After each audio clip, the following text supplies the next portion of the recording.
Welcome. Bienvenidos. I'm Catherine Winslow, certified professional aromatherapist at Cancer Rehab and Integrative Medicine. This is the second in our video series on learning about essential oils, how to use them safely, effectively, and practically in our daily life. Our focus is on safety, and in the first video that we learned about how to make sure that the bottle of essential oil that we're using is truly filled with only pure essential oil. Every drop of liquid in here is only certified pure, therapeutic grade essential oil, which makes it safe for us to use.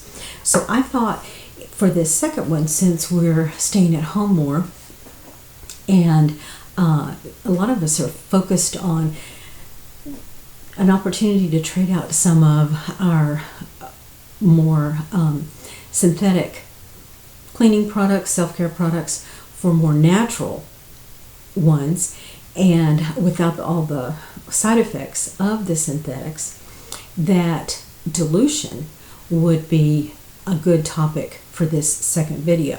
And so you might be thinking, well, Catherine, you just told us that in the first one we now know that the only thing in here is 100% pure essential oil. Why do I even need to be worried about dilution? One word: concentration.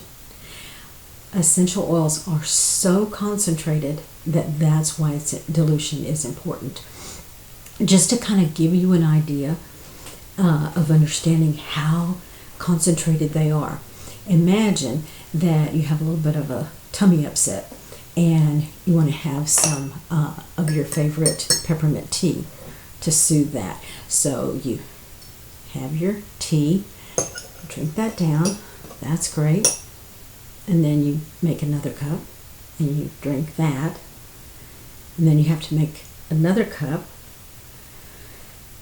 This is a lot of fluid, and drink that. It would take you 28 cups of peppermint tea to be equivalent to 1 drop of peppermint essential oil. So just imagine, this is one of my favorite ways to use it. And I can already smell it. Close your eyes. Put it up close. Take a deep, deep breath. Oh my goodness. And so, that feels so good. Opening up all the nasal passages, all the respiratory tissue. I can just feel the cooling coming all the way down just from that one drop. And so to give you an idea, the concentration essential oil compared to dried herbs. Imagine the leaf of the peppermint plant. So in that leaf are tiny little sacs of the peppermint oil. So if you were to crush that leaf between your fingers, you would smell that peppermint essential oil. Have you ever crushed a lemon geranium leaf in between your fingers? Same thing. It's essential oils. That's what you're smelling. So imagine that you in your dried herb, you have that whole leaf that is in there taking up that mass, whereas with the essential oil, it's distilled, and so you don't have the leaf material. It's just the essential oil, and so it can be 50, 70 or more % more concentrated than the herb. So one example that I love to think about, just imagine with me rose petals. What if you received a bouquet of a dozen roses, your favorite color?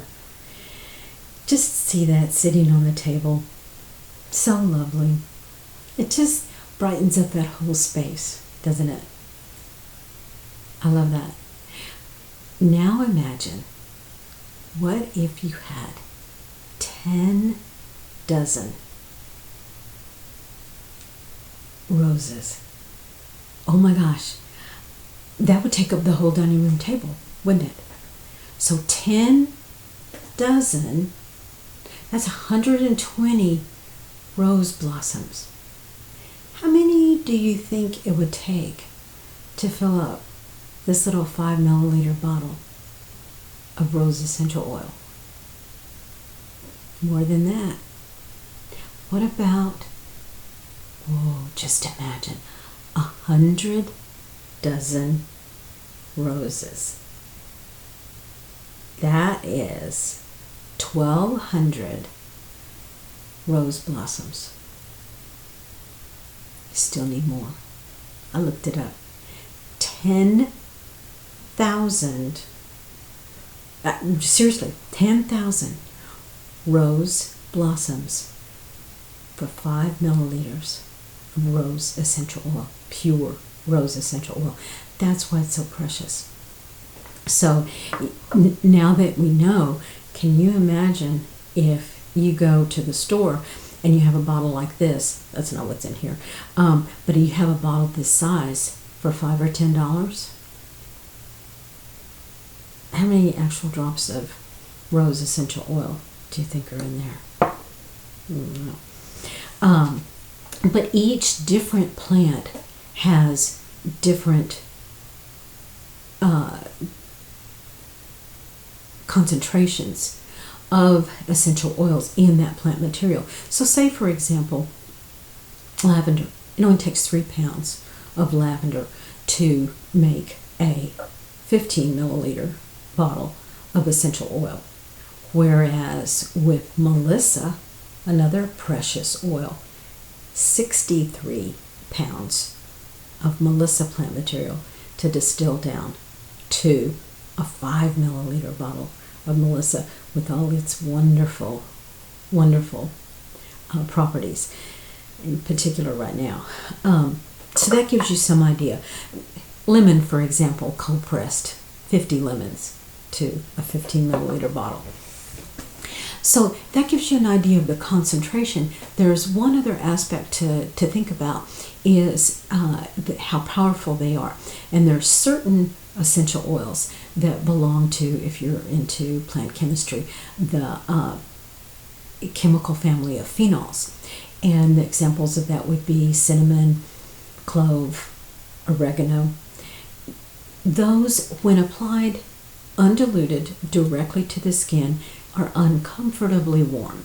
So you always want to apply a carrier oil. And the reason for that is applying that carrier oil puts a little bit of a film on there, because essential oils are so readily accepted and absorbed in through the skin tissue, which is great. That's exactly what we want for the therapeutic value. But let's say that you wanted to have it over a wide space. Let's say, for example, that I got very ambitious on my workout and I need some relief for this muscle in here. And so what I can do is I only need 1 or 2 drops. And if I put that directly on my skin, well, that's exactly where it's going to go. But if I have that carrier oil and spread that to where it has that light film there, now then when I put those 2 drops of essential oil, they'll just flow right over and I'll be able to have them and get that benefit over that whole space. So what do I want to use for a carrier oil? One of the most popular is coconut oil, just plain old coconut oil, trying to get the organic and get it as little processed as possible. You want to have it unrefined. But if you don't have coconut oil, you can use any good quality vegetable oil. Avocado oil, olive oil, any of those are fine. And to do that, one of the things that I really like to do is combine different butters like shea butter, cocoa butter, baobab oil. We'll do a whole video on that, because you probably don't want that big old container sitting on your bathroom counter. You can put it into a smaller container and have it. But when you go to use it, be sure that if you're going to take it with your hands, be sure your hands are really clean as you put them in there, because you don't want to introduce contaminants into that. Or you can take just a spoon, or if you're like me, I like the natural. My husband carved this wooden spatula for me, a clean spoon or spatula into there. And so let's talk about exceptions. One of the exceptions that we can have is lavender, and to put that directly on your skin. Those of you that know me know that I love to recommend having a bottle of lavender right there handy in your kitchen, so in case you accidentally reach out and have to a hot pot lid or handle on a pan, then take that lavender essential oil and just put it directly on your skin. And if you haven't ever used that before for that, you are going to be amazed at how quickly you get relief for that. One of the things that, another exception is, some people feel very comfortable using essential oils undiluted on the bottom of their feet. Now, applying essential oils on the bottom of your feet is a great way. We can talk more about that in another video. But they feel like because the skin on the bottom of the feet is tougher, that it's not as sensitive and you don't have to worry about it. I recommend, especially if you're going to use it on a continual or daily basis, as I do, I go ahead and take my blends of carrier oils and butters and put that on, and then put my essential oils on, and then I don't have to worry. And it also moisturizes my feet. So one of the ways that people are really enjoying using essential oils these days are in the roller bottles. Y'all seen these 10 milliliter roller bottles? They're so handy. It has a roller on the top, so you can just roll that directly on your skin because it's already diluted. It already has the carrier oil in it. If you get these, get the kind with the glass or stainless steel roller, because the plastic ones just they don't hold up as well, and they're not as good to use with essential oils.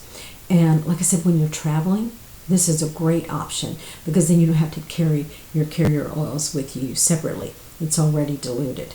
One thing that I really like is the pre-mixed blends that are diluted for children. The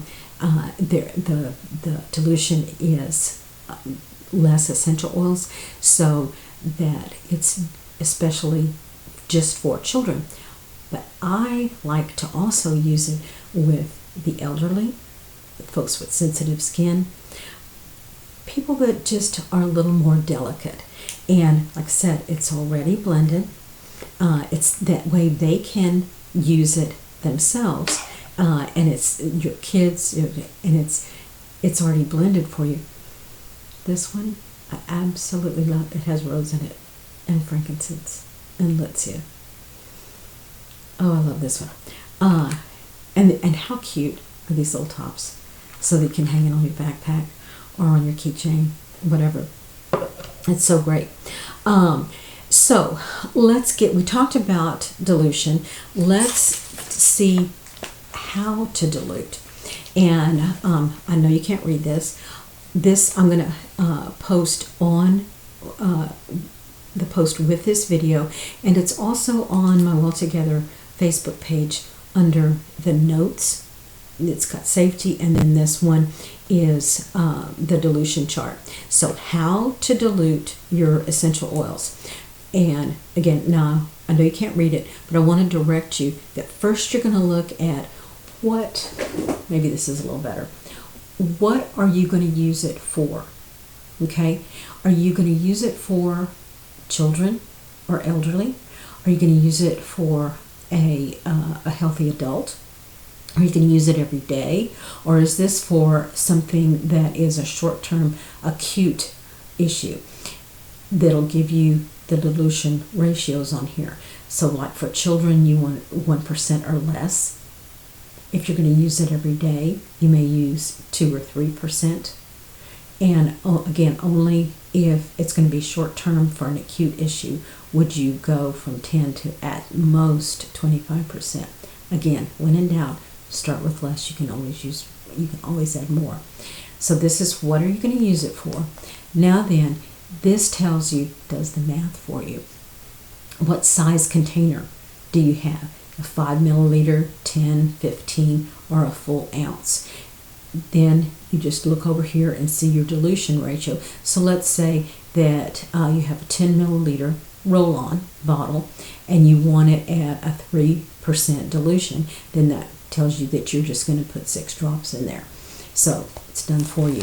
So that's on the page for you to access. And then, so in our next videos on safety, we'll talk about specifically for kids, for pets, for in the sun, and some other safety tips on there.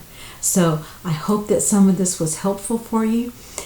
Check out again on the Well Together Facebook page that has those resources for you. It also has some additional reference resources if you'd like to check out those.